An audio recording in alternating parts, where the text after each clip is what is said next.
tu vas nous donner tous ces langages. Regardez, quand toi-même tu corriges le petit, même dans le périmètre de 1 mètre, il sait que si la prof il est rentré dans le courant, il ne peut jamais te dire si tu veux enfant, il va me suicider. Il ne peut pas. Ça veut dire que le jour son papa commence à rire, il y a la paix à la maison. Alléluia. Aujourd'hui, on peut manger poulet comme s'il y a fête. Mais quand il devient comme ça, ça veut dire qu'on ne parle pas. Chacun connaît sa place. Il y a un gobelet qui est à tête commence à ramasser ça. Vous voyez, à tout le coup, il y a un coup qui peut partir. Alléluia. On aime nos enfants, mais on les éduque parce que je t'aime. Je vais te montrer ce qui est bon. Un petit caprice, on tombe.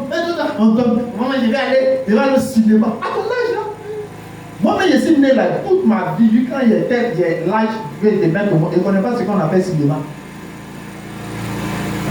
Et quand on a le blé, là, on va à l'essentiel. Les histoires de cinéma là, ça c'est trop. C'est des à côté. C'est quand tu as mangé, tu es rassasié et tu vas au cinéma. Tu ne connais pas bouillir. Maman, je vais aller à la piscine. Maman, je vais aller à Abidjan Mall. Va. Alléluia. Amen. Mais si Dieu t'a béni, que tu as les moyens, ne prive pas ces choses. Hein? Ne prive pas tes enfants de ces choses. Amen. Amen. Amen. C'est des Amen. choses qui sont importantes. Il faut revivre les enfants. Mais quand tu n'as pas, n'exauce pas tout dans la vie de l'enfant, de sorte à ce qu'il se gâte. Pense à une chose quand tu vis avec ton enfant. Sache qu'un jour, Dieu te prendra de cette tête et lui il restera. Si tu ne lui as pas appris les rigueurs de la vie, celui qui va le prendre, il va lui montrer où Dieu dort. Parce que c'est pas si tout le monde en fait caprice.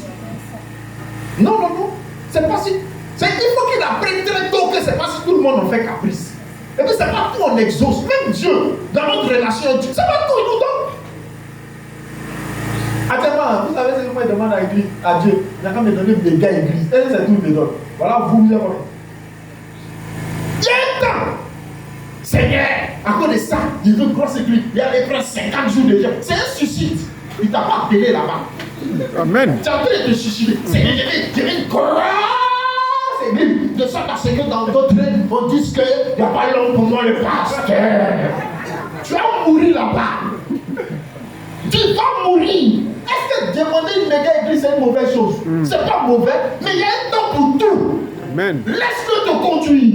Et il va t'emmener en eau profonde avec lui. Et quand le temps sera venu pour qu'il te donne tout ça, il va te donner. Amen. On prépare, tiens. Ah, Dieu, non, on ne fait pas ça. Corrige le petit. Donc quand Jésus dit à cet homme vraiment riche, va frère, et vends tes biens et viens suis-moi. Jésus se rend compte que son cœur là, c'est pas attaché à Dieu. Mais quelqu'un qui a son cœur attaché à Dieu, qu'est-ce que tu veux de moi? Je veux ta voix. Ma vie là n'est pas collée à ça. Ma vie ne dépend pas de ça. Tu veux quoi de moi? Mon compte en bas? Le voilà, prends-le, c'est éphémère. Moi, j'ai une destinée et une destination extraordinaire. Amen. Ça là, ça ne fait que m'accompagner, me canaliser, m'orienter, me faciliter la vie sur terre. Je m'en vais quelque part. C'est pas ici mon terminus. Les amis, écoutez, quand vous-même vous voyagez, vous partez au village, vous soulevez votre maison d'Abidjan, vous partez. Toute votre valise qui est à la maison, vous prenez pour aller au village. Mais quand vous partez au village, vous partez pour un court séjour. Sur la terre, là, on est là pour un court séjour. Pour que ton séjour soit agréable sur la terre, colle ton cœur au Seigneur Jésus. Il dit, cherchez premièrement, le royaume des cieux et la justice de Dieu. Dieu veut que le cœur de l'homme soit attaché à lui premièrement. Tant que cet exercice n'est pas réussi, il ne peut pas te donner tout ce qui vient par-dessus. Vous comprenez? Il dit, cherche premièrement le royaume des cieux et la justice de Dieu.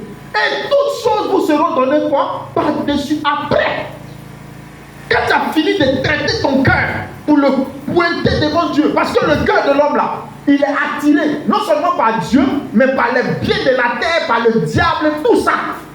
Donc, tout ce qui est sur la terre, ça lutte le cœur de l'homme.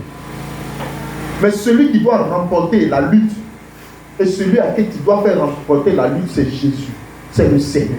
Tu dois lui attacher ton cœur d'abord. Jésus là, il est riche, les amis. Et ce n'est pas quel mot il a employé. Il est riche au-delà et au-dessus de ce qu'on peut penser ou imaginer. Richesse que Jésus a, on n'a pas encore vu son pareil sur la terre. Il dit, Salomon dans toute sa gloire, qui a été riche que Salomon. Mais il dit, richesse de Salomon là, dans son royaume, on va se petit. Richesse de Salomon, c'est petit. Mais Salomon a vécu tout ça. Et puis après, il a dit quoi? Vanité des vanités. Tout est vanité. La vraie richesse n'est pas sur la terre, elle est dans le ciel. Tout ce que le Seigneur te permet de gagner, contente-toi de ça. Vis avec ça. Sois heureux avec et avance parce que ton royaume est devant. Amen. Je ne suis pas en train de te prêcher pour te rendre paresseux. Vous dites, tu dors le matin, tu te lèves, le pasteur dit, mon royaume est devant. Donc, tu as couru de faim, frère. Gonzo, mais tu n'as pas à voir. Le Seigneur veut te dire quoi? Bats-toi normalement. Tu comprends? La façon dont tu peux lutter dans ta vie, là, lutte normalement. Le matin, tu te lèves, tu t'en fais ton malawa, tu as ton petit jeton, tu fais ton gâteau, tu manges. Vis simplement. N'aie pas la tête enveloppée et embrouillée par le gain sordide. C'est-à-dire que tellement tu veux la richesse, donc tu vas être riche à tous les coups. Coûte que coûte, il faut qu'il soit riche. Parce que c'est la course à la richesse. Oui, il faut que dans ma famille, là, moi aussi je parle. Il faut que moi aussi je sois là. Il faut que moi aussi on sente que je suis là. Non, frère. C'est pas ça l'objectif de la vie. Donc c'est après ce discours-là, ceux qui ont tout laissé pour aller avec Jésus en eau profonde, c'est-à-dire Pierre et son équipe, quand Pierre a entendu tout le discours de Jésus, donc nous on te suit là, c'est pas une affaire de Torah, hein? C'est pas une affaire de les 10 commandements, hein? On suit pour aller au ciel. Il dit, bien, nous on a tout laissé. Là, on est en eau profonde, on dépend de toi. Partout, dès que tu te lèves, on se lève. Dès que tu t'arrêtes, on s'arrête. Dès que tu t'assois, on s'assoit. Dès que tu te lèves, on se lève. Mais attends, dans tout ça là-haut, nous on gagne quoi? Amen. Hein? Amen. On gagne quoi? Allez là, on a laissé femme. On ne connaît même plus les vrais mousseaux du pays. On les a toutes laissées. On gagne quoi?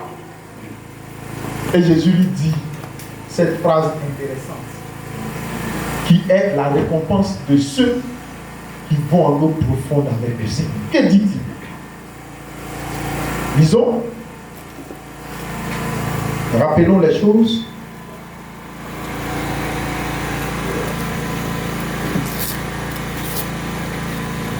Au verset 28 de Luc 18. Au verset 28 de Luc 18. Il dit quoi? Tu as trouvé Luc 18, au verset 28.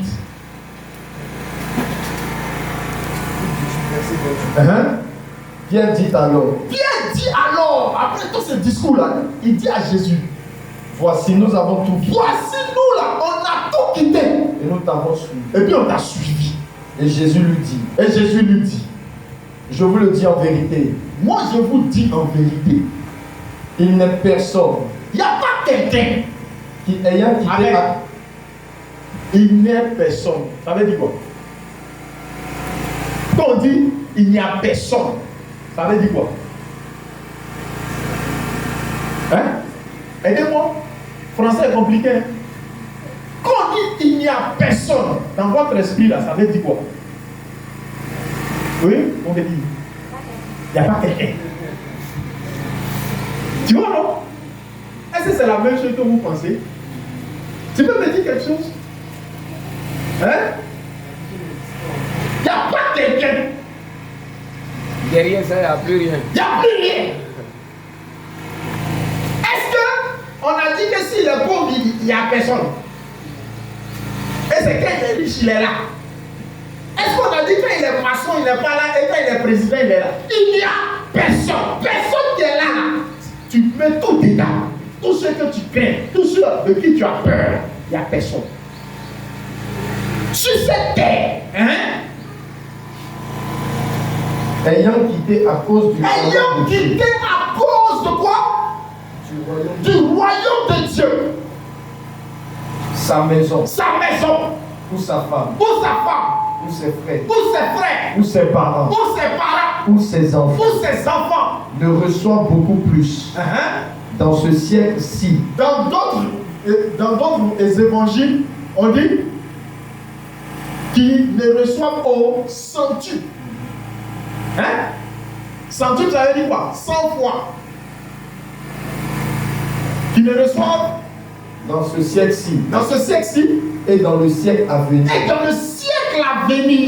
La vie éternelle. Vous comprenez? Ça veut dire quoi? Quand tu as décidé d'enlever ton cœur sur une maison que tu as pris la peine à construire, d'enlever ton cœur sur ton compte en banque, d'enlever ton cœur sur tes enfants, d'enlever ton cœur sur ton mari, d'enlever ton cœur sur toute ta gloire que tu peux posséder sur la terre, pour confier ça au Seigneur, il dit, dans ce siècle ici, ça veut dire que dans cette vie, tu vas recevoir 100 fois ce que tu as laissé dans cette vie, pendant que tu es encore vivant, tu vas recevoir. Et dans le siècle à venir, ça veut dire dans la vie éternelle, il va te donner encore plus que ça. Amen. Donc, il n'y a pas quelqu'un qui prend fait et cause pour Jésus et qui reste zéro. En fait, c'est ça que ça veut dire. Il n'y a pas quelqu'un qui accepte d'aller en eau profonde avec le Seigneur et qui sort zéro. Ça n'existe pas. Quand tu décides de vivre pour Jésus, Jésus vit pour toi aussi. Amen. Mais quand tu penses que toute ta gloire, tu vas avoir ça dans les richesses, dans les choses éphémères de la terre, sans que Dieu ne soit dedans, tu es en train de faire quoi? Tu fais fausse route. Bien aimé, je le dis pourquoi?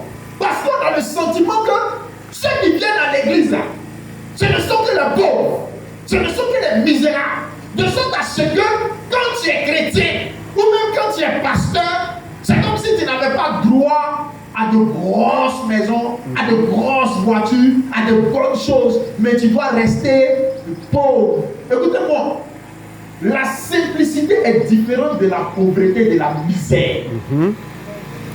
Hein? Je vais répéter encore. La simplicité, là, c'est différent, très différent de la pauvreté et de la misère. Il y a l'état de pauvreté, il y a l'état de misérable, et puis il y a l'état de quelqu'un qui est simple. Quelqu'un qui est simple, ce n'est pas forcément quelqu'un qui est pauvre. Il y a des gens qui sont pauvres, mais ils ne sont pas simples. Il est pauvre, il est misérable, mais il est arrogant. On ne lui parle pas. On ne lui parle pas.